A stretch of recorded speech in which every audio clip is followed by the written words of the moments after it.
GM is under investigation by the federal investigators for failure to fix the 6.2-liter V8 engine problems.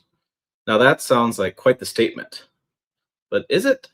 Hey, it's Tim, Pickup Truck Plus SUV Talk. It's Friday, it's Truck News Recap Day. Doing this as a live stream. I haven't done live streams in a long period of time, and I was with a new guy, Corey Fornicat, who Fornicate. I keep saying it incorrectly. Corey, who was talking about doing more live streams. So I thought, you know what? What the heck? Let's see who's around on a Friday afternoon, 2 o'clock. Play with the timing here, see who's at work or not at work, what's going on. But anyways, this week's Friday Truck News Recap brought to our friends at ScreenProTech.com. They have a 15% off sale going through New Year. Also, have discount code PICKUP15 gives you 15% off your order. They make them for all makes and models. Their screen protectors go on those big infotainment screens on new vehicles and behind the dash. The glass there keeps the scratches off, keeps the smudges off, keeps that stuff protected. Those digital screens these days can be quite expensive to replace, especially if you get some scratches, you mar them up, whatever. I really like these screen protectors. I have them on my Ram truck, my Ford truck, the Ford Ranger we have. My wife drives, should say more accurately. And I really like this stuff. And I really am impressed by the quality of what you get, the little boutique kit they send you. And it's really is nice stuff. And we have a first comment, why can't GM fix this problem? So let's talk about this problem. Let's talk about what's going on with the issue happening with 6.2-liter V8. So it's on our homepage at pickuptrucktalk.com. I've been traveling quite a bit, so I haven't done many videos, but lots of stuff coming down the pike as far as details. So the GM 6.2-liter engine issues worsened. This news broke a couple days ago, and it led to the Office of Defects, that's what ODI stands for, recall query. So NHTSA opened investigation to original recalls, potentially inadequate remedies. If you don't know, the 6.2-liter V8 had a recall back in October, and it was reported back then that the vehicles being recalled had a problem with some of the suppliers as far as supplier parts. It was, I believe we typed it up, potential flaws in the internal components of the connecting rods and crankshafts. And it was due to debris in the oil passages or out of specification parts. I've seen some videos on this as well. It was just basically suppliers who didn't quite get the machining done correctly, and it was causing catastrophic engine failure. And so GM came up with two plans. First, they had what was called I believe it's a PICO test, is way to say it. And essentially what they would do is they would take a little passageway and take the plate off of this and see if there's any play with the crankshaft. And that would tell them through this test whether or not the engine was good or a bad engine. If it was a good engine, they would just, for customer peace of mind, they said they would use a heavier weight oil, a 0W40. If it was a bad engine, they replaced the engine. And so there's kind of two fixes there. And so I've seen from a lot of customers on like TikTok, Instagram, YouTube, whatever, who had said they had their engine checked and it passed the test, heavy weight oil, and they'd gone several thousand miles since then without any problems. But according to this NHTSA issue, this NHTSA Office of Defect Investigation report, which I can pull up for you guys right here, that wasn't the whole story. They have a resume document that points out that they have 36 incidents of a failure report summary after these engines have been checked. And so understand, out of the total population of 597,571, we've seen 36 incidences of vehicles that are alleging from owners of a vehicle owner questionnaires alleging engine failure in vehicles subject to recall. Now, in this case, the engines were equipped with the L87, the 6.2-liter V8 gas engine. They experienced engine damage or failure. So it includes engine inspection. So based on results of the inspection, the vehicle received an oil change, like we just talked about. So the complaints received alleged failure of both remedies. So what they're saying is out of these thousands of trucks that have been checked, of Yukons, Tahoes, of Sierra 1500s, Silverado 1500s, that all have the 6.2-liter V8, that out of all these have been checked, they found 36 of these of owners who responded to queries saying that their engines failed even after, say, going through the PICO test or having the higher viscosity oil used or having an engine replacement. The replaced engine failed out of that number. And so the Office of Defects is going to get involved in this, and they're going to talk with the investigators, Steve Perry and the reviewer and the approver. They're going to talk with GM, and they're going to figure out what's going wrong with the recall and what's going wrong with the process. Now, there's a lot of people, like the gentleman just said, why can't GM fix this problem? And it's interesting. So, why are they still having problems with these 36, right? So, I think statistics, right? You're going to have issues where you're going to have a bad test. Somebody's not going to have it pass right. I get that. But having a replacement engine fail, that's a big question. That's like, what's going on here? And so, I can see a lot of frustration with owners where if you get a replacement engine, it fails again. That's not great. That's not really where you want to be. Now, Office of Defects Investigation getting involved, what that means is federal investigators are going to go to GM's office, and it's basically like having mom and dad come over and check your homework and sit at your house and watch everything you do. I've talked to engineers at a variety of companies, and it's a gigantic pain in the butt, and they really make them dot their I's and cross their T's and all that kind of stuff, make sure everything's accurate. Now, this isn't to say that every of those engines, of those complaints, are due to an engine failure that was based on a crankshaft problem or connecting rod problem. There are times engine fails for different reasons. So they got to figure out which ones are due to the recall, which ones aren't. They got to cross those off. And there are times where they had a bad test and the maybe technician didn't test right, or maybe that false positive. It's just a variety of things. They'll cross those things off. And then we have to wait and see what's going to happen in the intervening years, because these things take years to get resolved, whether or not they expand the investigation or they don't. So we've seen this happen in the past. I've been doing this job 15 years, and I've seen where the Office of Defects comes in, they launch a larger federal probe, and sometimes the recall gets expanded to more model years, and sometimes the probe just quietly goes away. And so you'll see other channels on YouTube and other people will make a big deal about this. And it is a big deal, right? You want every engine to come off and from the replacement engine to be perfect. And the price points we're paying for these vehicles, right? It demands it demands a higher quality than what we've had in years past. And we expect higher quality these days. And so you'll see that happen online. But I will say I'm not so fired up about this stuff. And I don't get fired up about that stuff anymore because I've seen this time and time again. And so I'll be curious to see what happens. Be curious to see what happens next year, if they're going to expand the probe on this, if they're going to find more information out, or if they're just going to figure out, hey, nothing's really there. I don't know. It is interesting. But I think the news here is that, yes, they found 36 more, and they're going to investigate those more, and they're going to get to the bottom of what's going on. And this is not, like I said, it's not a oh my God moment for GM. It happens with Ford, it happens with Ram, it's happened with Honda. Honda right now has an issue with 3.6 liter V6. And so it's interesting to see what happens. And it's interesting to see why GM has these 36. If you've already investigated this issue and you've already making changes to the engine and you made this plan, how do you still get 36? That's going to be the question. And it'll be interesting to see when the smoke all clears from this, what happens. And what I find really interesting about this whole situation is when I go back in time, the 6.2 liter V8 came out in 2014 model year. And so we're looking at 12 model years of this engine. So it's not a new engine. And so I think it's interesting we're having this many issues now in a engine that's been out for years and years and years.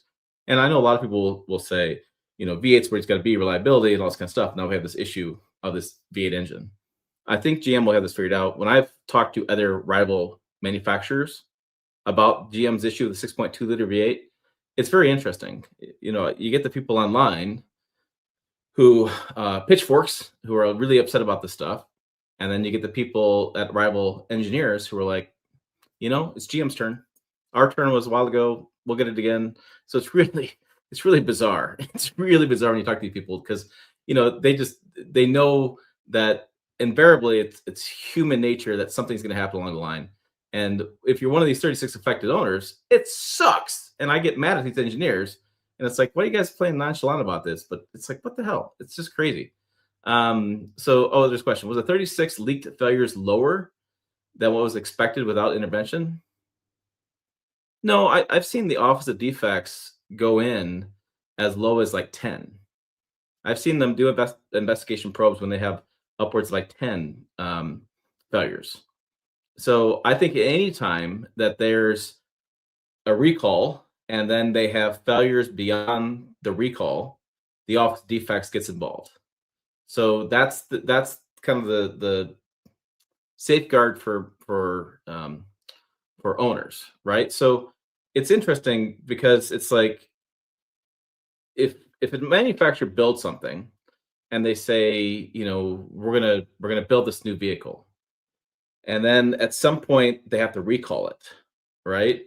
Well, that's a lot of money they're putting out. And if there's a problem with that recall and the problem's not being fixed, and then the Office of Defects get involved, which is NHTSA. And if NHTSA doesn't agree with the manufacturer's recall, then they can really kind of force the automaker to expand the recall. And we've seen that too. We've seen expanded recalls. And so it- that's kind of to not delve into a larger issue here, but it's kind of my issue with the whole idea of building an engine to fail is that if the engine fails and NHTSA hears about it and NHTSA gets customer complaints engine failing, they will go to the automaker and force the automaker to recall it. So I think it's interesting that we have consumer protection against automakers building crap these days because NHTSA gets involved. And this is a great example of this. Is that if GM is trying to pull a fast one here and build a bad engine with a bad replacement plan, NHTSA is getting involved here and saying, "Hey, hold on a minute. If this is your plan and it's not working right, we're going to get involved here and we're going to make sure that you're doing the right thing." So I think that is the bigger issue here is that they're going to have NHTSA is going to get involved and overlook this stuff, make it happen. Um, phew. Purnell Robinson's got an issue with this 2.7 liter. He's in the shop right now. It's got 15,000 miles on it due to camshaft of cylinder activation. My truck code came off the truck. Sound system, chimes, lock doors. Nice. Might have a lemon there. Might have a lemon on that one. Yeah. So the car guy online says greediness is the only path we have as consumers, other than not buying. I don't. Yeah. There's one of several things. You have NHTSA. You have lemon law. You have that's another way you can go. You have the class action lawsuits that sometimes work out for consumers. Sometimes line the lawyer pockets. There are those considerations out there that you can make to allow you to have consumer protection at with these situations when they come up. And so I think it's interesting that is something that consumers should be aware of, that automakers aren't allowed just to build junk, that there are safeguards in place. And we do have watchdogs that watch over this stuff to force automakers to make right by consumers. And then if they don't, you have major issues. I keep thinking myself like the CP4 recall, the unintended acceleration recall with Toyota.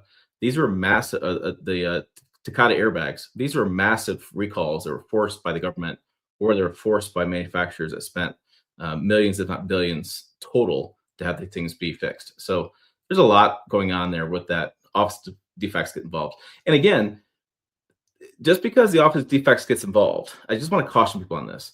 It doesn't mean that GM GM's fix is faulty. We don't know that yet. We need to let the investigation go through. It could be GM's fix could be very faulty. We just don't know that.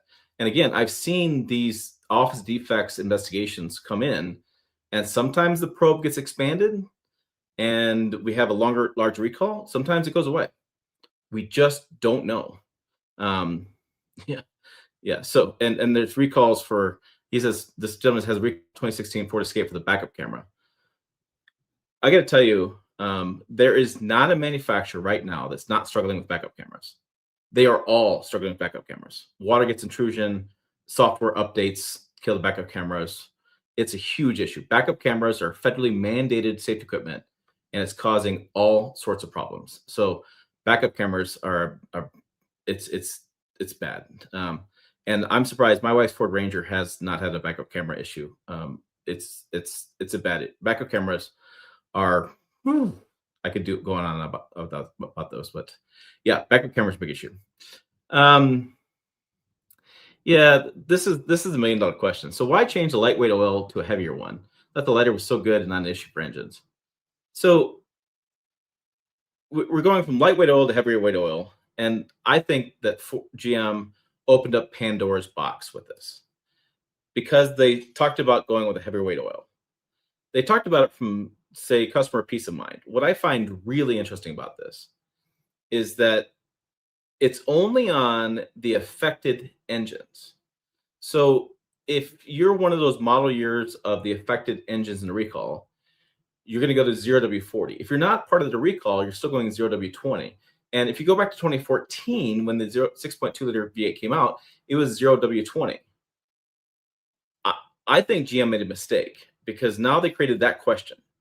They create questions in people's heads about what oil they're going to use. And now it creates this whole thing in people's minds. And when I was watching some of the Motor Oil Geek conversations and some of the stuff was right, some of the stuff I'm like scratching my head about. But if you watch some of the videos he's done where he's talked about the recall and the parts, they're creating more oil between the parts that were not finished correctly. And because the parts weren't finished correctly between the connecting rods and the crankshafts, they want a little bit more protection with those parts because they weren't machined correctly and the finish wasn't done correctly. So if the part finish was done correctly, the 0W20 should be fine.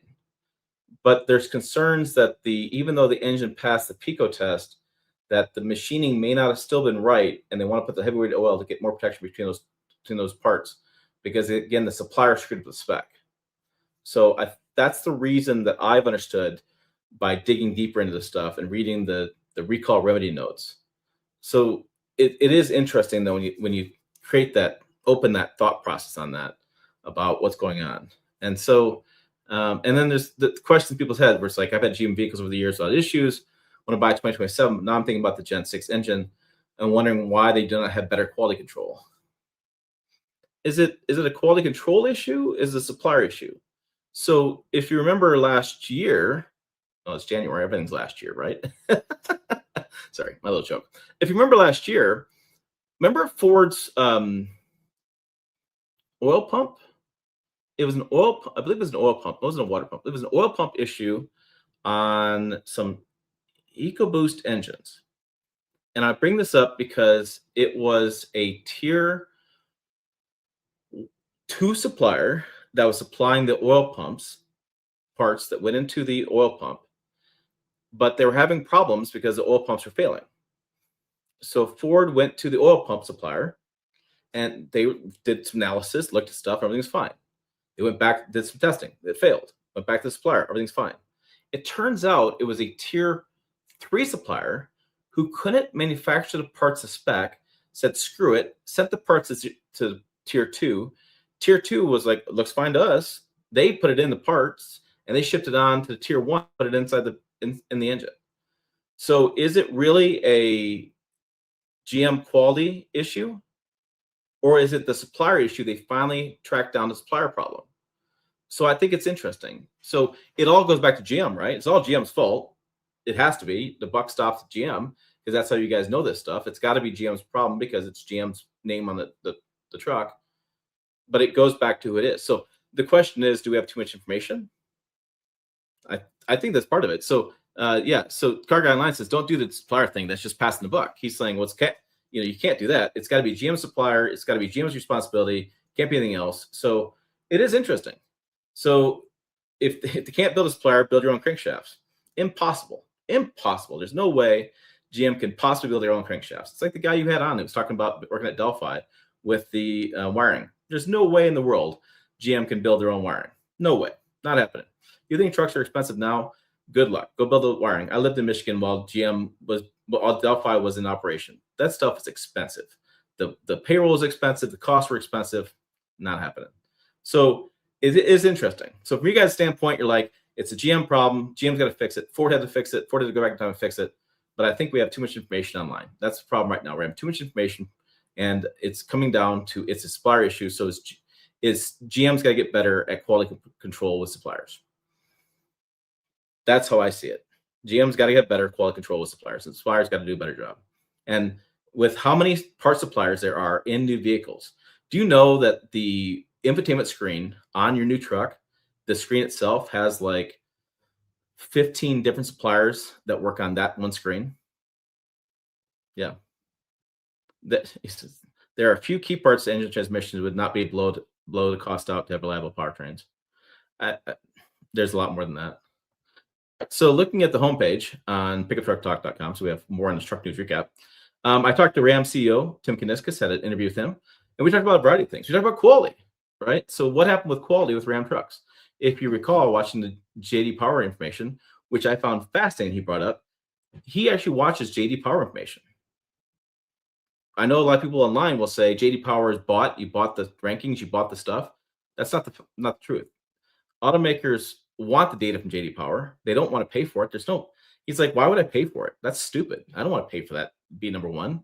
He goes, I want to earn number one.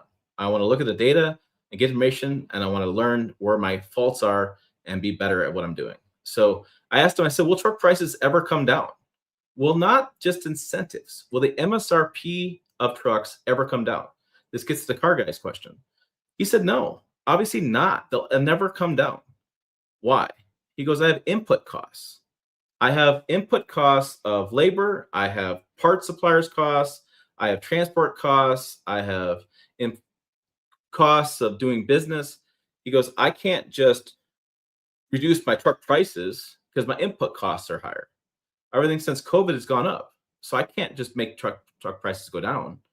I've increased my costs comparatively to how much things have gone up in price the last couple of years. Now, he's trying to get cheaper models in the marketplace, right? So the Express is a good example of that. $43,000 for a half-ton quad cab two-wheel drive truck. He's trying to build a mid-size truck. They want to get the Ram Dakota coming back. And it's going to be called Dakota. He's like, that's obviously we're going to call it Dakota. And so he's trying to make that back to be transactionally priced at less than $40,000. Transactionally priced. People will say, well, what's that mean? Well, you can MSRP a price for the marketplace, but he's going, look, most mid-sized trucks transaction for about $40,000. That's about where prices are. So that's why he's like, well, I can build a full-size truck, a tradesman, and have it with incentives transaction around $40,000, but then I'm competing with the mid-sized trucks. He's like, I'll just build a mid-sized truck and try to get between that $30,000 to $40,000 price point. You get some incentives in there. You probably transaction about that $40,000 price point. That's where he's trying to get that truck pricing down. And I think it's interesting. But the Jeep Gladiator actually did pretty well last year in sales to bring a Dodge Dakota back and have more competition in that space. So then we also, like I said, we talked about quality issues with the Ram and the self-inflicted mistake and why the 100,000 mile warranty matters. It was interesting when 100,000 mile warranty came out, had a lot of pushback on TikTok and pushback on TikTok and Instagram and YouTube and stuff. So first of all, people are saying, well, the heavy duty truck already gets 100,000 miles because it's a diesel. If you do the Cummins, that's true, but it's 5 years, not 10 years. The people are saying, well, you're out of warranty or immediately. Most guys drive trucks a lot. I get that too. And it's like, I understand that, but he's seeing the transactions in dealerships. I think I got the quote in the story. I'm going to pull up the quote. It's a huge deal. And it's funny because the people online were like, who cares about this? Who cares about that? He's like, this is a huge deal, guys. And it was the number of people coming in. Brand loyalty runs 75 to 80%. And it was normal shift in brand loyalty. It was like, it was a lot. Trade-ins nearly doubled. So competitive trade-ins in the Ram showroom is nearly doubled when the 100,000 mile warranty came out. And that was huge. And he says, don't know how long we'll keep it because it's not cheap. I don't know if the business cases are actually going to pan out that it still makes sense. But when we looked at the data, it was too soon to pull the plug. There's clearly something happening in the market that we need to understand before making the call. And that's what he said why they extended it for the 2026 model year, for the entire model year. Because I thought was interesting was when it first came out, I did not realize it was a short-term promotional thing. I'm not sure everybody else realized that too, but it was a short-term promotional play. It was like the McRib sandwich came back at McDonald's. I missed that aspect of what's going on there. And so he's like, look, he goes, we're going to keep it going. But he says, warranties are expensive. And I'm thinking that makes sense too, because you'd love to build. Look, every engineer and every automaker would love to build you a truck that could go 500,000 miles without a single problem. I know that's going to be controversial. It's going to be, oh my God, oh, you can't say that. They want to build it to fail. I get that. I understand that. But they all want you to be satisfied with your truck. They hate when you have a truck problem. The person at the 2.7, they hate to hear that stuff. They will read those comments, and I will be in an event somewhere, and they will pull me aside, and they will say, "Man, I read about that guy with that truck. That sucks." They hate that stuff. They hate recalls. They hate hearing about problems with your trucks. They hate hearing about my truck problems. When I go to random events and I bitch about the pain of my RHO, we talk about this stuff because they hate hearing that stuff.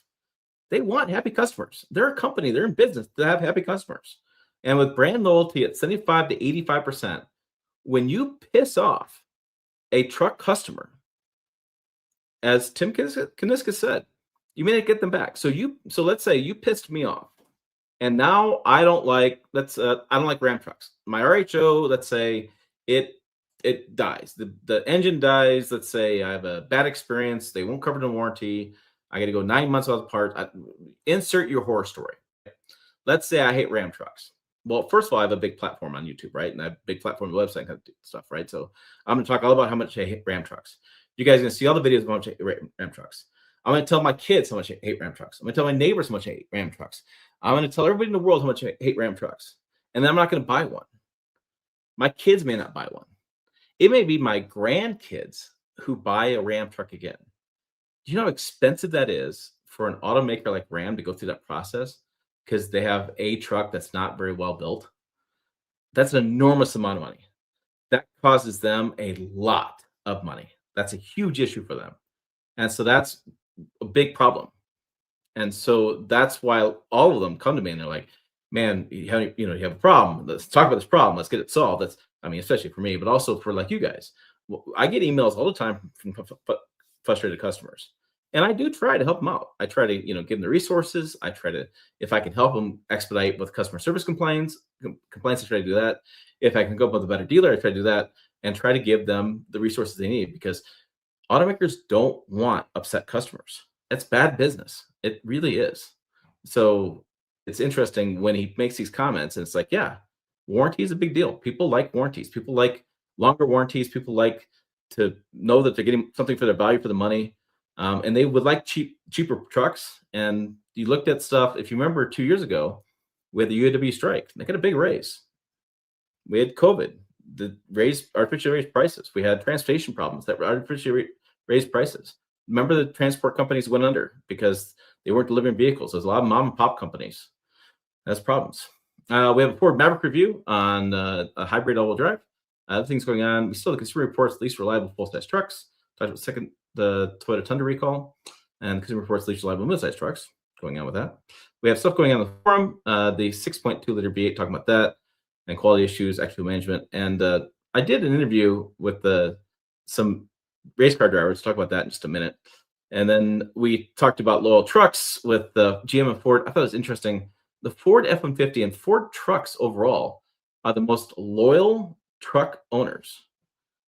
Truck owners, and it's this 30-year study, more Ford truck owners go back to Ford for another truck than any other brand. GM customers will go to another GM if they have a GM product in their driveway.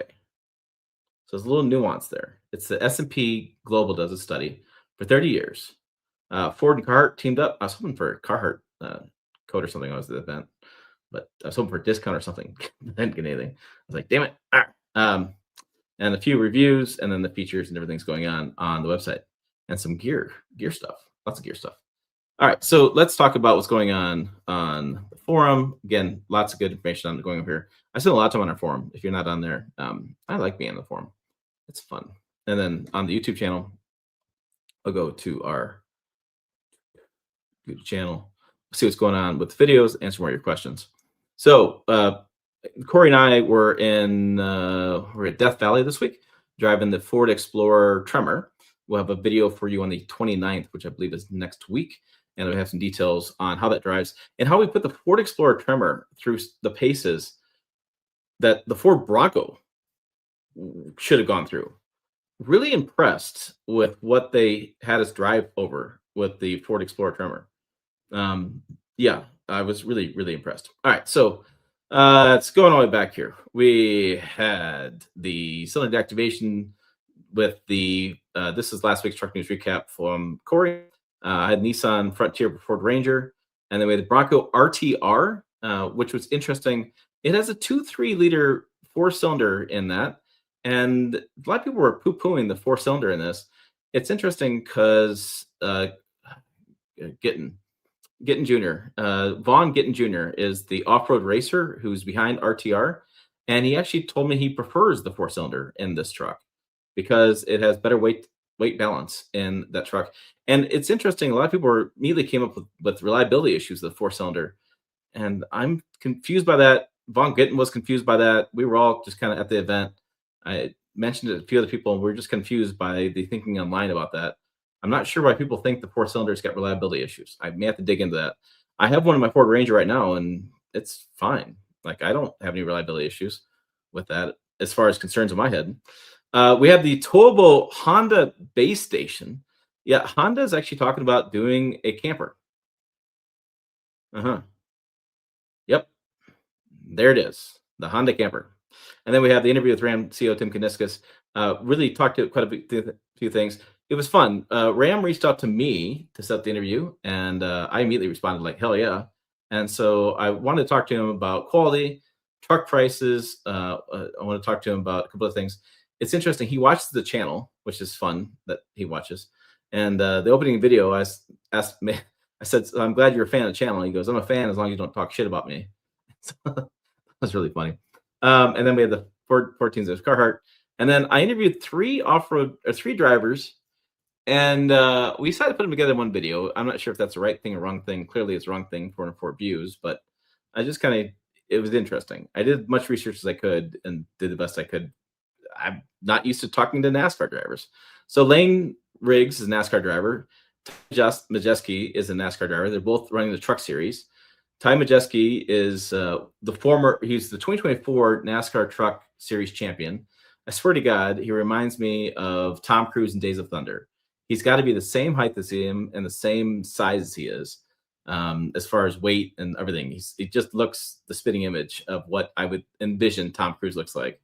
And Brad Lovell is an off-road driver. He was actually an engineer, quit his job, do off-roading with his family. Really cool story with that guy. So if you give that a listen, it may not have been my best interview ever because I don't do NASCAR and off-road drivers that well, but I thought it was really interesting. I was really interested in that. And then we had $99,000 for that Ram Heavy Duty. It's on the channel. It's a Ram 2025 Ram HD Rebel with a Cummins, and I was shocked to see it was $99,000. But basically, Ram gave me this truck while I was in Michigan doing a video for, where's the other video? I was doing the Power Wagon, the Cummins Power Wagon and the Ram TRX, and I was driving this around. So I decided to do a video on this while I was in town. And then we had the Ford M50 truck buyers as most loyal. And then I did this is interesting. Ford has a multi-million-dollar digital testing rig. It's a bucket. It's basically an F-150 without the bed, and you drive digitally around a course, and you can see what it's like to drive around and test it out. And they do different testing with it, and it's interesting. They have them throughout the world, and I'm not sure I explained it well. The video is only 4 minutes.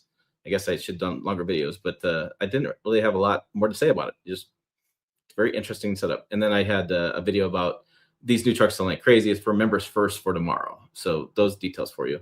And then we have a lot of shorts. We're doing a lot of shorts these days because shorts are fun. Broke up the interview with the CEO, Nissan Frontier, talked about some different designs for the cylinder activation coming in the new generation of V8 engines for the Chevrolet Silverado and the GMC Sierra in 2027.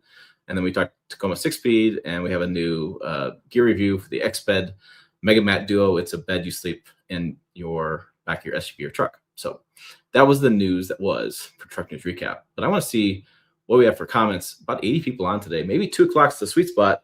Works out better for me. I really don't like nighttime stuff anymore. And yeah, but let's go back. Let's go back. What are we looking at here? Um, I think all new trucks should be 10-year, 10,000 powertrain, magically solve a lot of powertrain issues. So it's interesting. There's actually a play right now in the like semi truck and 4,500 5,500 diesel realm. It doesn't impact the 2,500 and 3,500 according to Ram. I'm still waiting for details from Chevy and Ford, trying to figure it out as far as Power Stroke and Duramax diesel. There was a movement by the EPA to mandate a longer warranty period on the diesels and to increase the service life of those trucks. So what it is the EPA actually had more accurately, it's NHTSA. NHTSA has a truck service life. They actually put in paper how many thousands, hundreds of thousands of miles they expect a truck should last. And then they base that on, they can take that number, they use it to base it on their fuel usage and base it on their EPA as far as CAFE numbers. And the EPA looks at that as far as their emissions numbers. And they work it into some calculations for CAFE numbers and overall fuel usage and how it benefits the economy or it benefits human health. It's how they create the CAFE numbers. So there was a movement for 2027 Lev 3 emission standards to increase the service life and the emissions, or service life and the warranty time for new trucks. So I'm gonna 2027 emissions regulations, service life and warranty coverage. And so they're actually we're working on this. Yeah, here we go. I will put this on your screen since we're talking about it. And I think this is a good thing, but it's getting a lot of pushback. So here it is. So it's the 2027 EPA heavy duty emissions regulations. It extends the required service life of engines to 650,000 miles and increases emissions related warranty coverage to 200 to 450,000 miles for Class 8 vehicles. Now that's up from 435,000 miles and 100,000 miles respectively. So you're looking at lower NOx gases and more durable operating period. So they were trying to mandate this stuff to make it so the semi trucks would last longer and the emissions equipment last longer. And there was some thought that this would have a cascading effect down to lower diesels once they could figure out how those diesels would run with less emissions related equipment problems. There were some conversations about going to a 48-volt system because they could run the 48-volt system would run hotter and burn off the diesel particulate filter would run hotter and have a cleaner burn, which cut down on some of the soot built up in the DPF.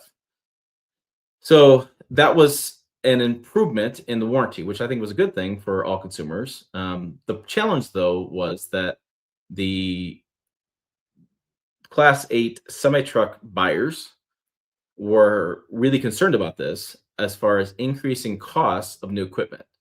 They were really concerned about the manufacturers making whatever changes they had to meet these new requirements, and that would cause the price of these new trucks to go up exponentially. And so I've been told now that there's going to be a change in this document happening in March or April from the EPA, rolling back the warranty periods and rolling back the service life periods. But they're not talking about rolling back the NOx gas targets. So I've been following that pretty closely because I think it's pretty interesting to see what's going to happen on what's going to be with that change for the DPF for the diesels as well. Because specifically, it seems like the diesel emissions is the really big issue still to this day. And so I've always felt like if you could make diesel emissions equipment reliable and last for 300, 400, 500,000 miles, we wouldn't have the same conversation that we have today. And I think that'd be a big thing. So I think it'd be interesting. It's just All right, so I think you did a bit on this already, but do you think the DFM tech in 2027 will be the long term for GM? Um, I think the DFM gets more play in. Let me say this. I say it differently. I think DFM gets more conversation online than it should be, if that makes sense. I think more people talk about dynamic fuel management than they do in real life. When I talk to my friends in Michigan, when I go play golf, my dad's golf buddies, when I go talk to my neighbors, when I go talk to the dealership down the street, when I talk to dealerships, when I talk to people in the real world, nobody mentions DFM to me. When I go on a forum, it's like the main post. When I go on Facebook groups, it's one every 10 posts. DFM deletes, DFM full deletes, DFM thing they got to take off, whatever. It's a huge topic. And so I think it's interesting. I think it gets more play online than it does in real life. I remember when active fuel management came out, a lot of my friends thought it was neat. They thought it was cool. They could see the V8 go to four or whatever, and the light would come on the dash. I think if GM didn't have lifter issues and people didn't naturally associate lifter issues with DFM, I don't think it'd be a big issue. I think it's interesting because when you look at the COVID trucks that didn't come with DFM, they still have lifter issues. So I think just gets a lot of spotlight on it for I don't know if it's the reasons that it should. I remember talking to GM engineers about oil usage in DFM, and we about had a fist fight. They were really mad at me because they're really upset about it too. Like they see it as a big overblown issue. I think the new system that's has the rocker arms as mechanical. It's a different setup. I think that's going to change the conversation. I've been saying this to my friends lately for probably the last 2 3 months. I think the conversation online is very negative right now. I think people are looking at all new trucks as junk, looking at everything as junk, and I think we just need new product. I think new product will change conversation. I think what happened was we had a bunch of EVs come out that didn't take off, and so I think there's a lot of people there that looked at EVs, didn't take off, and the trucks on the market right now are really old, and the newer trucks that came out weren't very good. The 22 Tundra has had its problems. The refresh on the newer trucks has been okay, but it's the powertrains. We have huge issues with the 3-liter Duramax, the 6.2-liter V8, 6.2 has issues. So I just feel like right now, and the Ram 25 Ram had problems like Ram CO Tim Kaniska said. So I think right now we've had a lot of missteps by truck makers, and so I'm hoping this next 27 model year, with some new GM trucks, with new engines, with some new dynamic fuel management, with some new stuff, that we can change the conversation. I'm hoping that we've made some improvements. I'm hoping these improvements are more mechanical. I'm hoping the conversation changes. Do I think it'll be more reliable? I don't know that the DFM is really that bad. I think there's a lot that people are making a big deal about that a lot of people don't care about. I think a lot of people drive trucks and don't think about this stuff. I think other people really care a lot about it, and they really make deleting stuff a big topic. Um, so I don't. I'm hoping mechanical is a thing, but think about it. GM has had some form of dynamic fuel management going back to early 2010s, maybe even mid 2000s, in 2008, 2007. So we're going on 20 years technology. Ram has had it. They call it MDS. The first Hemis had it.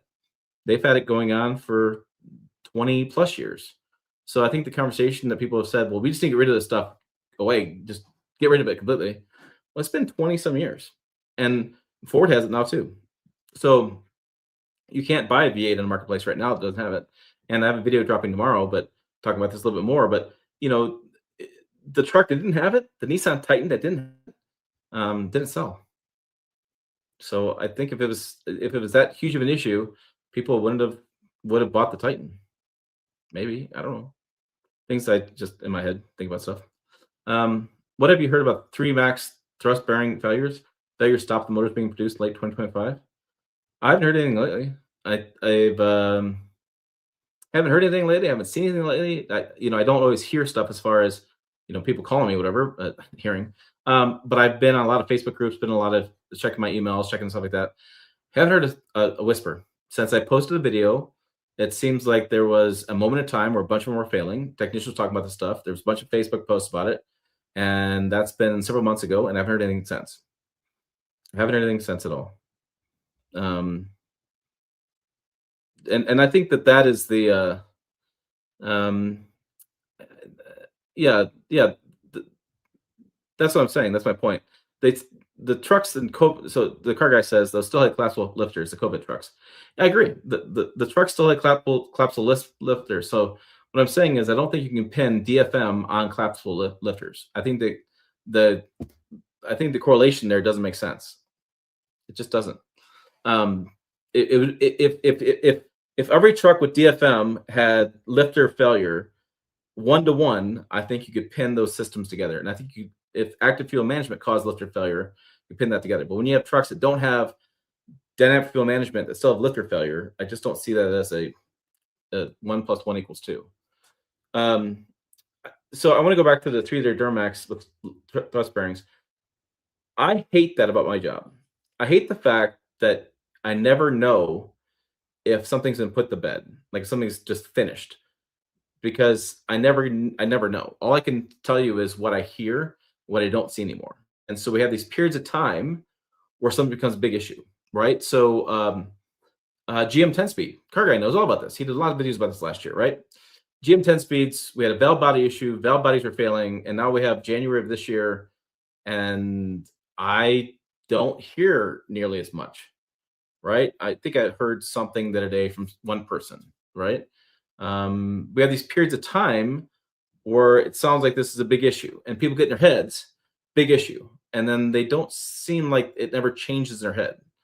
It just seems like that's the way it always is, and we never get past that. And I hate that. It's like, okay, is it still an issue or not? That's what I'd love to know, and I never can get past that stage. But I remember like CP4 fuel pumps were a big issue, or CP3 fuel pumps, or CP4 fuel pumps, a big issue. Went back to CP3. Now there's a CP5. So that stuff changes, and so I think it's interesting that things come and go. I think the 6.2-liter V8 we're talking about right now will be a come and go issue. It's going to change at some point.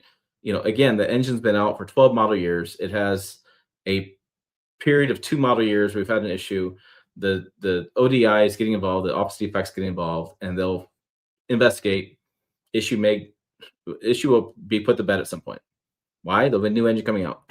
So it's good. No. I mean, they'll be put to bed at some point. Yeah, I mean, the MDS and Rams are pretty good. So it's like, and that's what I don't understand. Why does GM take so much crap for DFM? They take so much crap for it, and yet every manufacturer offers MDS. And I didn't know this, but Getty's Garage did this video on heavy duties, and he was talking about how some of the activations in heavy duty trucks too. It's interesting.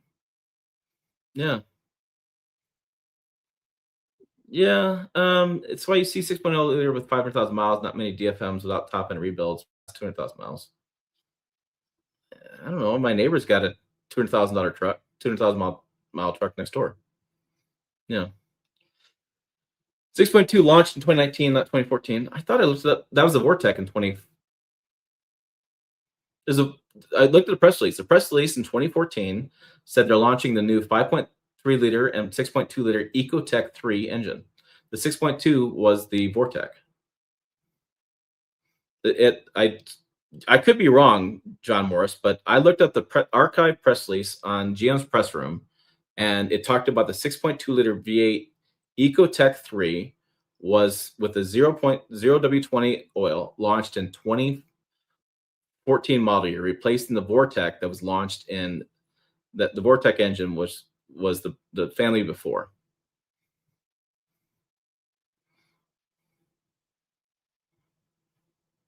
Let's see what else we got.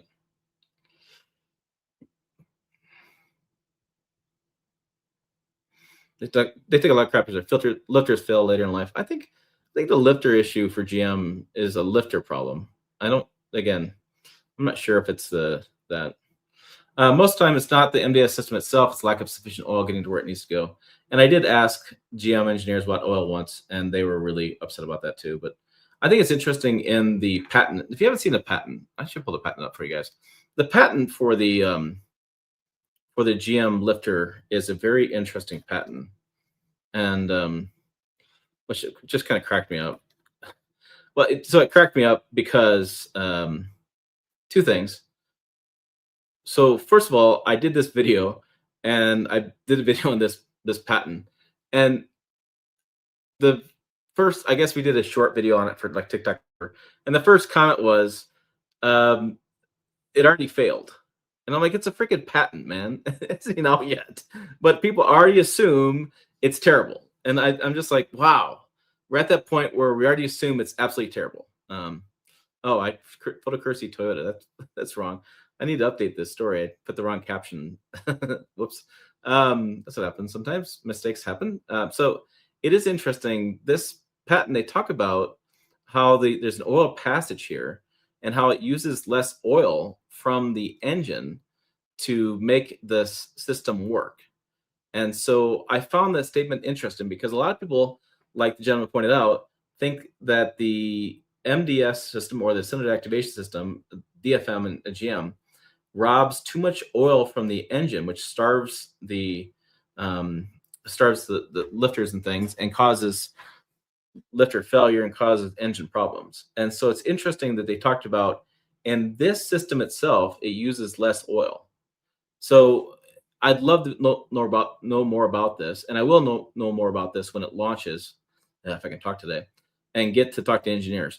I was talking to a rival engineer about this because that's one of the secrets of the job is not you don't talk to the company because they can't talk about it, right? It's a patent. But I was talking to some rival engineers about this, and they were really curious about it too.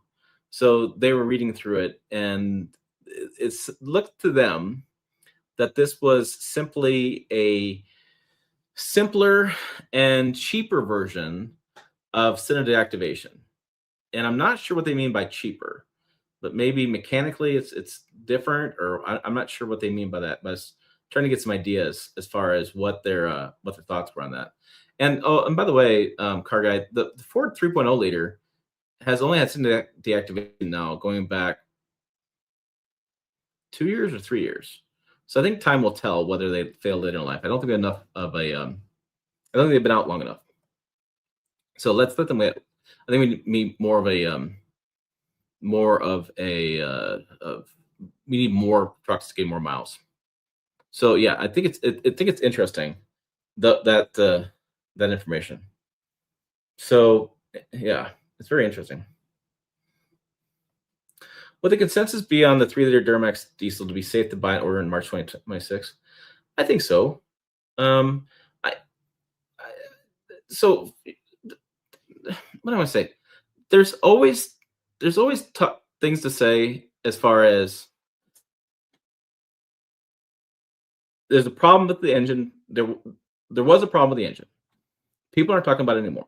Okay, but you also have to understand that GM identified when the problem was. They have a fix for it. That fix for those engine failure, most of those are under warranty, and so they're having replacement engines as it's still under powertrain warranty. And so, two ways to think about this. Same thing we talked about the Tundra many times. Tundra engine could fail. Okay, they recalled it. So you could say, "God, I can't buy the Tundra. The engine's going to fail," or you could say, "Hey, I buy the Tundra, and when or if it fails, I get a brand new engine." It's a glass half full, glass half empty kind of argument. So I don't think that I would be that concerned. The Duramax's been out for 2019, 20, I think 2019, I think it was delayed a year. It's going to be 2021, 2020, excuse me, 2020, because the 2019 was the first of the new generation of the Silverado. 2020 was when the Duramax came out. So it's been out for 5, 6 model years. And we had a period of time where it had a problem. So, and I love the engine. So I'm going to be biased. I'm going to tell you always to buy it because I think it's the best engine in the marketplace. I mean, my God, the fuel economy is amazing. But understand they identified the problem, they fixed whatever's was going on. Again, GM issue, supplier issue, whatever you want to call it. And I think I'd be safe. I think I'd be fine ordering it.